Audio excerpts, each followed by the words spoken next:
Hey guys, this is Max Headspace 9mm, and I have a question for you to ponder. Here's the question. What is the most important gun you will ever own? Well, I think I'm giving away the answer here just by the fact that I have all these handguns sitting out on a table. As much as I love rifles and shotguns, I really do. I love subguns. I love all of that. But for defensive purposes, the most important gun you will ever own is the one you have with you quickly and easily available when you need it the most. A gun does no good whatsoever in the safe if you desperately need it to defend your life or the life of your loved ones. So the handgun is probably the first and foremost in your collection. And you should definitely be good with a handgun. Some people say, well, a handgun's good for nothing but fighting your way to a rifle. Well, most firefights are over pretty quickly. So chances are you won't get to fight your way to your rifle. And a handgun is something you can have with you at all times. I literally have a handgun on my person at all times wherever I go, or within very close reach, for instance, if I'm taking a shower or sleeping. So, that being said, I want to share with you some thoughts about the choice of a handgun, what features I think are important, and basically sorting out brands and types and things that are useful and things that are just cool. So let's get started. I've got a variety of different guns here. I don't have every gun in the world. I'm sorry, I hope that doesn't disappoint you. But I do have a lot of guns, and these guns came into my life largely through opportunity, but mainly because I really wanted them. Some are modified, some are stock. So I'm going to talk about brands, I'm going to talk about features, and primarily what you see here is 9mm. I am very fond of the 9mm cartridge. I think capacity is more important than the size of the hole that you make in the paper that you're shooting at. I love 45, don't get me wrong. This is a FNX 45 Tactical. Phenomenal gun, very good capacity for a 45. There's no other 45 handgun on the planet that has this kind of capacity standard. Threaded barrel, I shoot suppressed with this, has a red dot sight. And not only that, I'm going to get floor plates for this that'll get me up to 20 rounds. There's 18s and there's 20 rounders, so I'm pretty excited about that. But this gun here is not the easiest to carry concealed. This is a outside the waistband sidearm. It's just a little too big and bulky and heavy. So that's the downfall of the 45. To get to 20 rounds, you got to have a really long extended floor plate, and you got a gun that's just incredibly heavy by the nature of the bullets. They're almost twice as heavy as 9mm rounds. So as much as I love this, and this is phenomenal for home defense, I could put a flashlight on here and my suppressor. And for home defensive purposes, this is a phenomenal gun, but I cannot carry this everywhere I go easily and conveniently. It limits what I can do with it, okay? And not only that, I'm going to tell you this now. I love FN. I think they're a phenomenal company.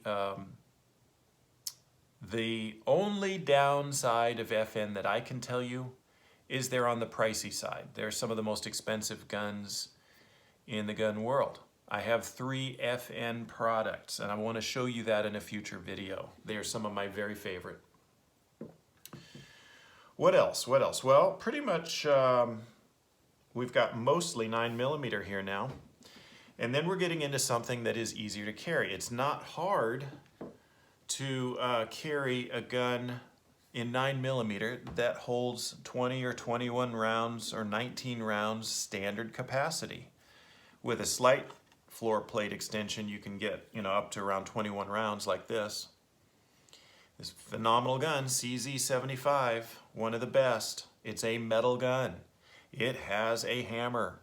It has a safety. It has high-rise night sights on it so that when you run it suppressed, you can see over the suppressor. I love this gun. This is one of the best guns I own. It's a little heavier than some of the others, but it's a very, very capable gun for anything you would want to do. It's incredibly accurate. I just love to shoot it. I just love to shoot it. But again, I would still put this in the category of outside the waistband sidearm. Carrying this concealed is possible, but there's a few drawbacks you start getting into. Now, like one of them is the hammer. A lot of people say, I love a hammer gun. Well, I do too. There's a lot of advantages to a hammer, and you're giving up something when you do without it and go to a striker pistol. But you know what? Hammers get snagged on things. Hammers can, get stuff in there. Somebody in a very close quarters situation can put their hand over your hammer and render your gun defenseless.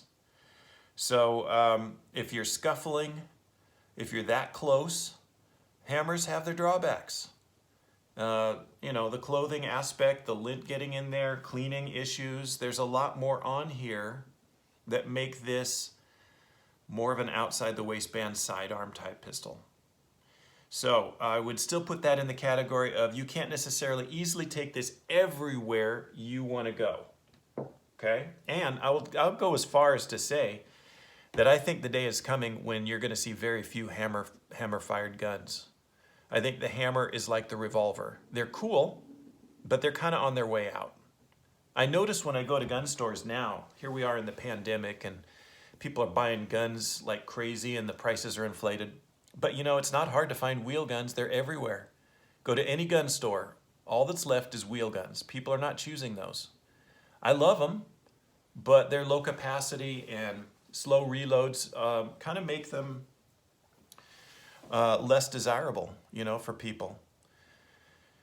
Okay, what do we got left here? We got a lot of things that are a lot of fun. I love this. This is my Glock 17L.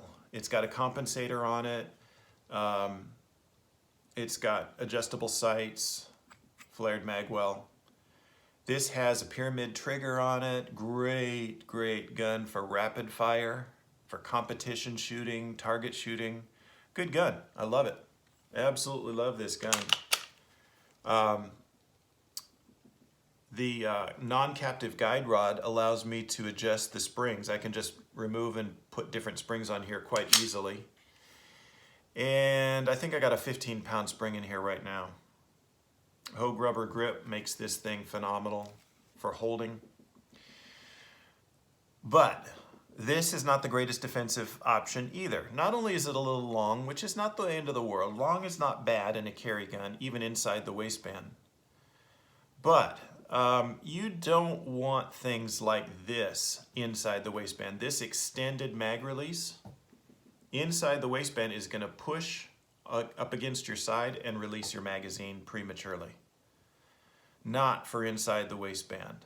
Not only that, but if you do find yourself having to use something like this to defend your life, some of these features on here are going to make it look like you were trying to take unfair advantage. Lawyers are funny about painting pictures of people to the jury, trying to make them look like they're bad and like they really, really got into the idea of trying to kill as many people as possible.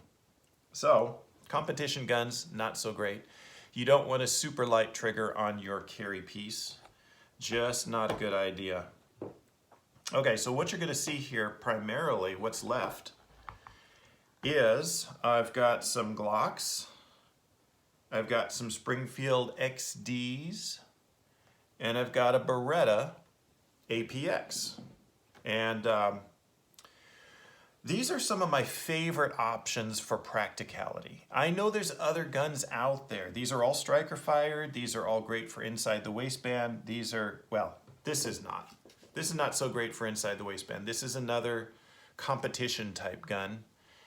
You've seen this in some of my other videos. I built this from scratch. I got a stripped lower, put everything in here.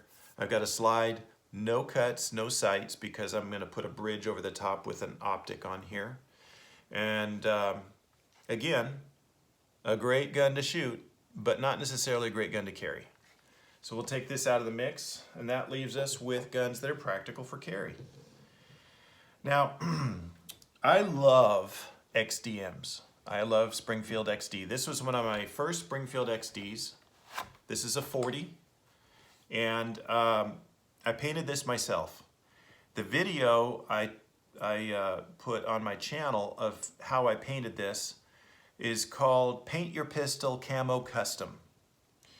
And in there I show how I did this. It's not any great mystery, but I've seen, you know, there is a learning curve to painting a gun and making it come out right so that you like the way it looks. This gun I've had for quite a while. I've concealed carried this more than any other guns on the table. And when it comes to concealed carrying this gun, here is my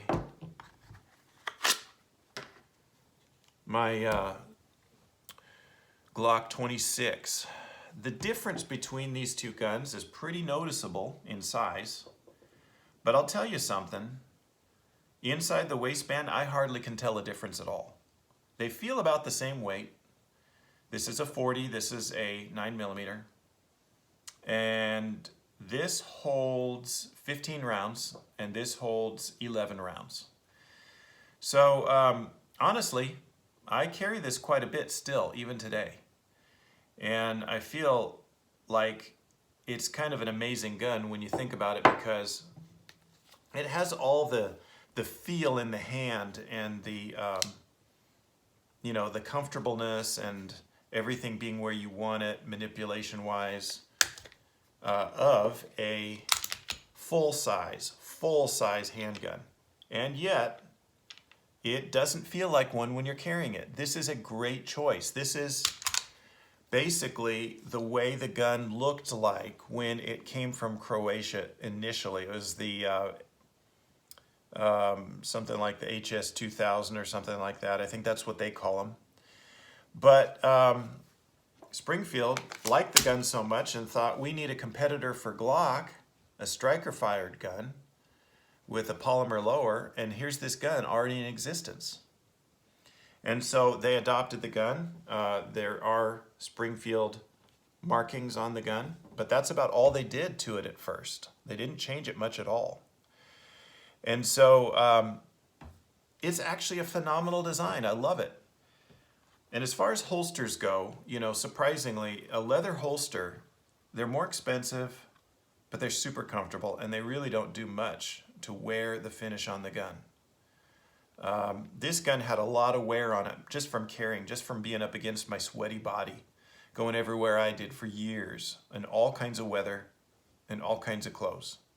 And so that's kind of why I decided to pimp it out and make it look new again, give it a new look, fresh new look.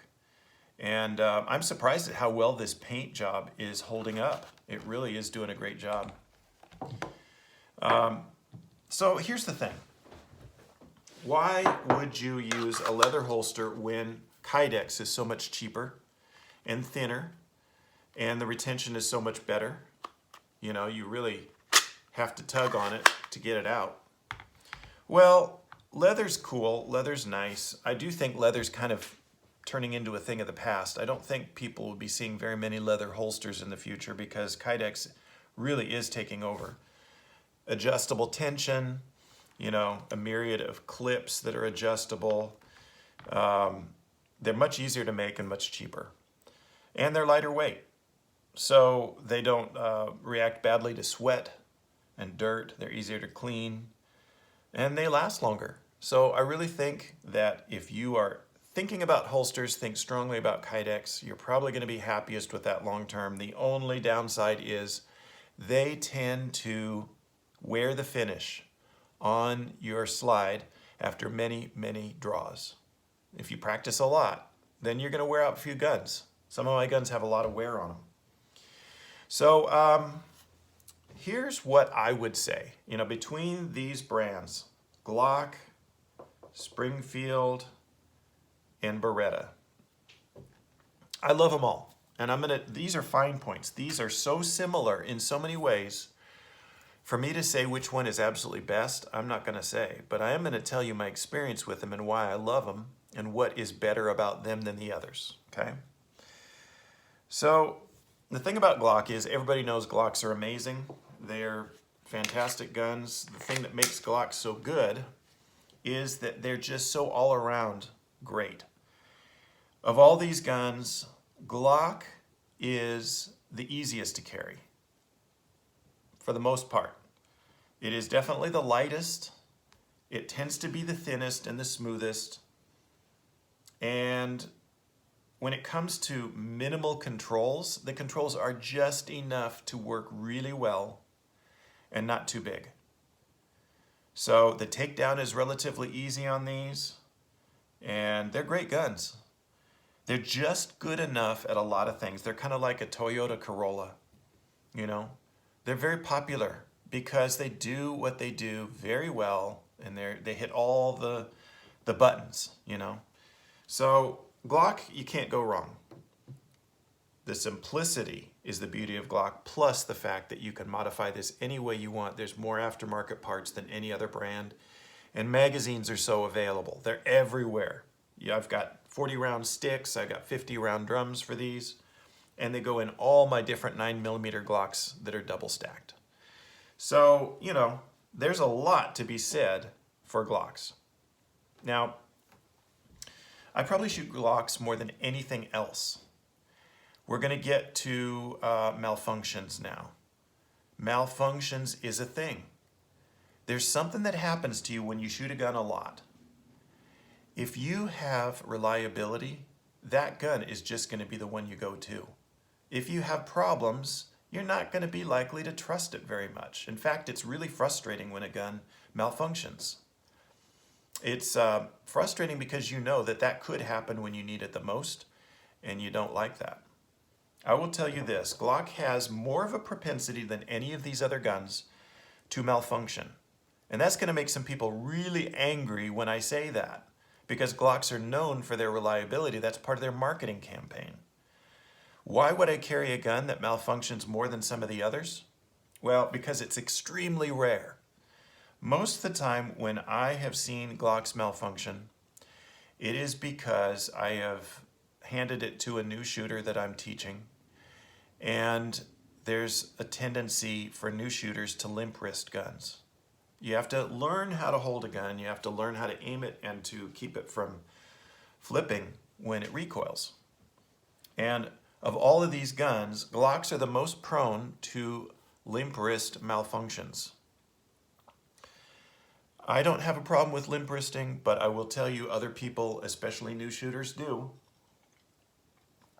And the cool thing about Glocks is they will teach you pretty quickly how to stop limp wristing. Now, as far as myself goes, I have had more malfunctions with Glocks than any of the other guns on this table. I've probably got in the neighborhood of 15,000 rounds fired through Glock pistols. And I can say that in all that time, malfunctions that were the fault of the gun, I probably have had maybe five malfunctions. There was one particular time when the case, I was firing this gun, the case flew up in the air and came right back down and landed in the slide. Actually, it didn't fly up very far at all. It just flew up a few inches. And that was low power stuff. It was 115 grain range ammo, cheap. I think it was steel case. I don't really blame the gun too much for that. I really like being able to shoot cheap ammo. And so I'm a pretty harsh critic of guns. If they won't shoot cheap steel case range ammo reliably, then I'm a bit critical. But, you know, after 15,000 rounds fired through all my Glock pistols, and some of them are guns, you know, with heavy modifications, you know, you could do a lot. You put a compensator on a gun, you're more likely to have malfunctions. And I haven't with these. So, you know, that shows you just how great the design of Glocks are. But with 15,000 rounds through them, you know, it's negligible. 5 malfunctions is really pretty minimal. And I'm going to give some of the credit for those malfunctions to the ammo itself. So Glocks are great, reliable, and especially if you learn how to stop limp wristing. Now, Springfield Xd. I probably never would have looked at these guns if it weren't for the fact that I got an incredibly good deal on this one many years ago. A friend wanted to sell it to me, and it was cheap, and it came with a holster and a bunch of add-ons. And I didn't have a gun quite like this. I'd been carrying a revolver before that. This was my first semi-auto full-size handgun. And so, you know, I couldn't lose. I got it, I trained with it, and I loved it. It's a great gun. It's just a great gun. All of these are. I mean, I love these guns. I shoot these pretty well, you know. I would say that as far as accuracy goes, of all the guns, Glocks and Springfield Xds, I'm going to tell you something that's going to blow your mind. This is the most accurate gun. Of the Glocks or the Springfield Xds, this Beretta Apx, it is unbelievably accurate. I don't know why, but it just is. When I shoot at 7 yards at a target, I get about a 1-inch group with this gun. And I do it over and over again just to make sure this isn't an anomaly. Consistently, I can get about a 1-inch group at 7 yards with my Apx. 115 grain ammo.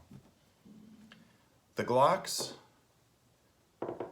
and the XDs, all of these guns down here, I get about 1.5 inch group consistently. And, you know, I'm taking out flyers. I'm basically taking out anything that could possibly get in my way. Maybe I'm tired. Maybe I've got sweat in my eyes. I don't know. I've done it enough times. I know for a fact this gun group's tighter than the rest of these guns.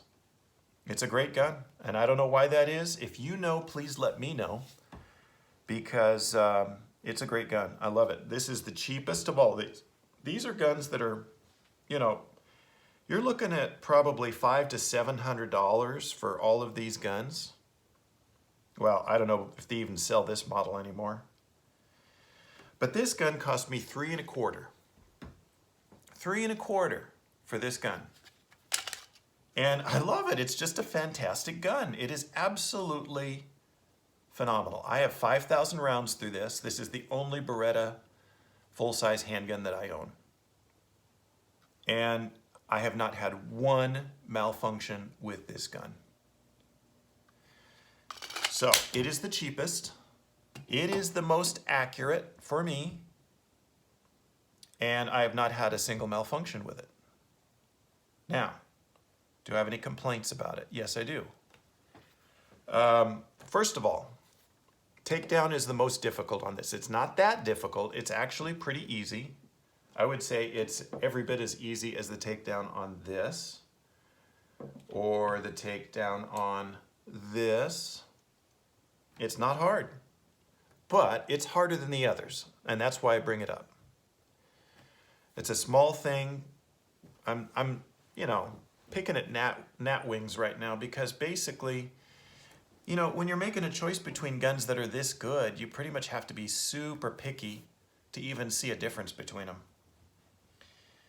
And you really takedown is a small price to pay when you consider the other advantages of that gun. Now, I will tell you one thing.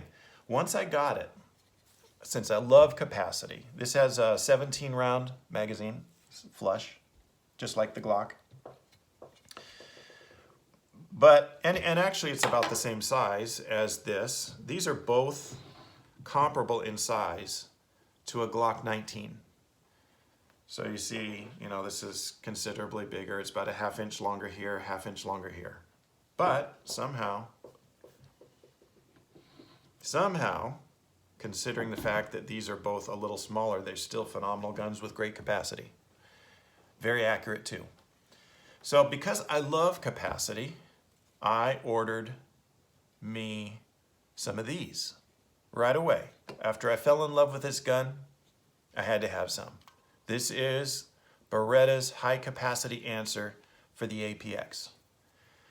And I will tell you something, I'm not entirely sold on this magazine. The only kind of trouble I've ever had with this gun and its function had to do with this magazine. So I've never had this apart, never needed to, because I haven't fired that many rounds through it. But one day when my son was using it, we were all out, shooting in the countryside. He had a malfunction with this gun, which really kind of shocked me. And I got to looking at it, and I found out that we ejected the magazine, and it rattled like a maraca. All the bullets were just rattling around in here. And what we determined was, some of them were even underneath the follower. I don't even know how that was possible. But somehow this follower got hung up. And it had a major, major malfunction. Not the fault of the gun, the fault of this design. If you've had something like that happen to you with this, please let me know in the comments, because I have not been able to figure it out. I had to take the floor plate off. The spring was all wonky in there. The follower was twisted. I have no idea. Maybe it came from the factory wrong. I don't know. I got 3 of these at one time. And maybe it was disassembled or assembled incorrectly, and I didn't know it because I didn't take it apart. But when I took it apart, I put it together correctly. I couldn't believe how that could happen. Nothing in the design makes me think that that is possible, but it happened. And I haven't had it happen since, but once bitten, twice shy. You're not likely to trust this after something like that happens. I will continue to use this in practice and see if it ever happens again and let you know. But the Apx, phenomenal gun. One other thing I will tell you. I have a Kydex holster for this gun that I love. These ridges for carrying, you don't really notice it. It's a pretty big price to pay when you think about it for the ability to be able to rack this gun easily. They do very well. No matter where you grip this slide, you've got fantastic grippy ridges on here. So if my hands were muddy, wet, or bloody, I'm sure that this would be helpful. But for most practical considerations, they don't really do anything for you. When I holster this gun, I notice I tend to keep my holsters fairly tight. I like really good retention on my holsters. So I keep them fairly tight. I like to turn them upside down and shake them. And if the gun falls out, it's not tight enough. But when I holster this gun, I notice that these ridges kind of drag just a little bit, and I see a little bit of this happening. Sometimes it'll be all the way holstered and I'll see it, the slide back just a little bit, and I'll bump it forward. So, that's one of the downfalls of that. I think in a way what Springfield came up with is a lot more practical. They've got some ridges that are large on the front of their guns, and they work well too. So I don't know if this is more just an aesthetic thing or a practicality issue, but I've never had the slide move back on me at all holstering with these guns. Okay, so the winner of accuracy and value is definitely the Apx. As well as reliability, 5,000 rounds without a single hiccup other than the magazine related one is good. That's really, really good. Now, I have fired through all of my Springfield Xds and XDMs. I have fired the fewest rounds. I love this gun. This is the one I fired the most. When I got this, I was dirt broke. 40 caliber is a little bit more expensive. I didn't practice as much with this. I have about 2,000 rounds through this gun, and it has been phenomenal. The only time it has ever malfunctioned was right after I painted it. The first shot the slide didn't go all the way closed. I had to bump it forward. And the second shot, same thing. But that was because of the paint on here. So I would say that I give it a pass for that reason. Now it's shiny. It's getting to the point where you have, it's worn in. It's doing fine. So it has not happened since. So I don't blame anything about the gun's design for that. These two, I have never had a malfunction ever with these guns. I have 3,000 rounds through this one, which is set up as a target gun. It has fiber optic adjustable sights on it. Phenomenal, phenomenal accurate gun. This, I have shot more than any other XD or XDM that I own. I have 6,000 rounds through this. I have had 0 malfunctions with this gun. Not one single time. I shoot this suppressed, and even with a suppressor on it, I do not have malfunctions with this gun. It's a fantastic gun. I love these. Now, if you decide to invest your hard-earned dollars in a Springfield XD or XDM, be prepared for the naysayers out there and the critics. There are people who love these guns. They have them, they carry them, and they know what I'm talking about. And then there's people that hate them. And most of them have never tried them and would never even consider this gun. Why do they hate this gun so much? Well, they'll tell you stuff about politics and, oh, Springfield sold out, and they're having their manufacturing done in another country and outsourcing, and it's not the company that George Washington knew, and blah, blah, blah, blah, blah. Listen, companies and brands change over time. The bottom line is, if you want a really phenomenal gun, I think these are something to consider. I absolutely love this gun. Some people actually will criticize the grip safety. Oh, I don't like that. That's dumb. Hey, for a passive safety, this is phenomenal. I love this thing. You don't have to do anything with it. You just grip it correctly, and you never have to worry about it. So, you know, it actually teaches you to grip the gun correctly. So I don't think having a passive safety is a bad thing. I would not like a manual safety. I generally, for a concealed carry, especially potentially in the waistband gun, I don't like a manual safety. I don't like one more thing to do when I'm in a panic that I've never been in before. I don't like having to remember. And I don't like the fact that it could accidentally be engaged or disengaged when I don't want it to be.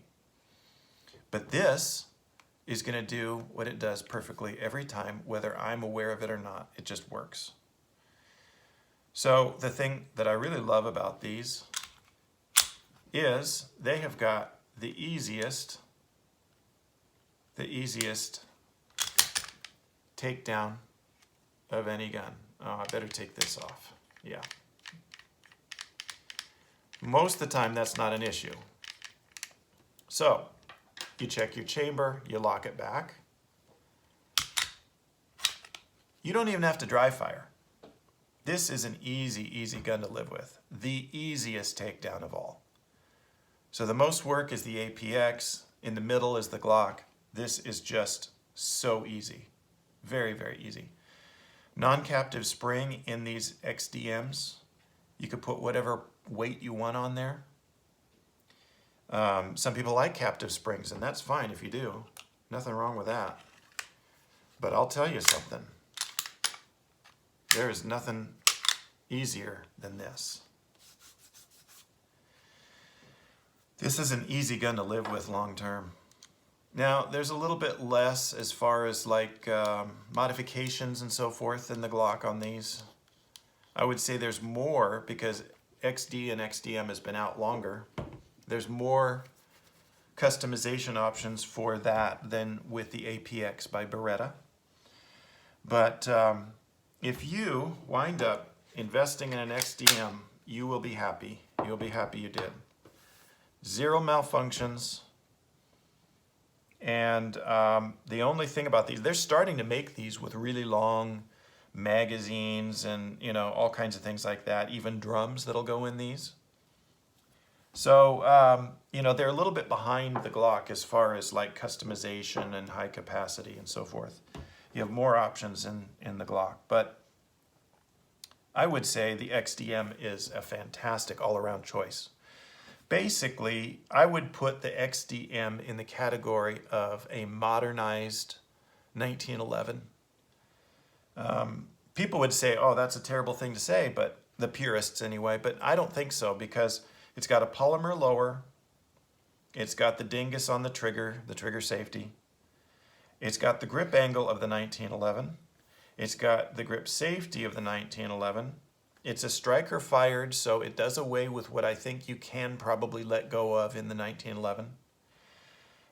Get rid of that safety, which I don't think hurts anything. Absolutely. I mean, for a carry gun, this is easier to live with than a 1911. But it offers you some features above the Glock.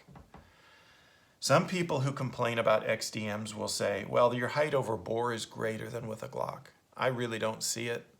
It really doesn't bother me. I don't notice any more muzzle flip with this gun than with the Glock.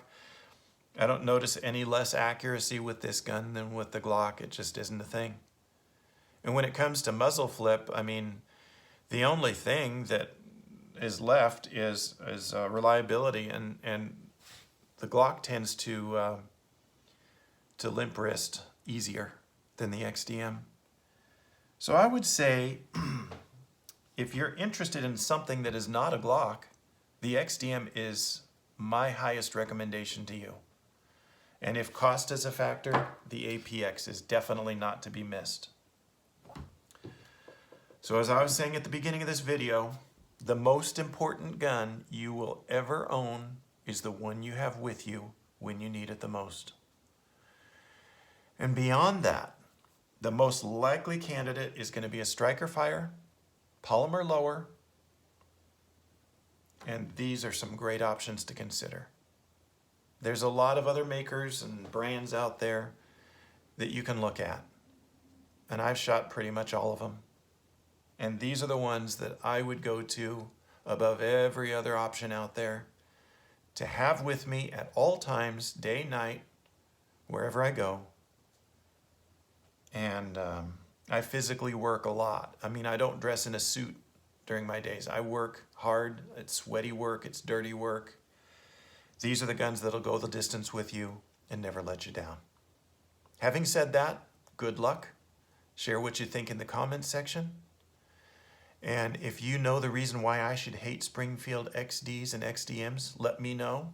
I'm sure I'll get a few of those people in there. We'd all love to hear what you have to say.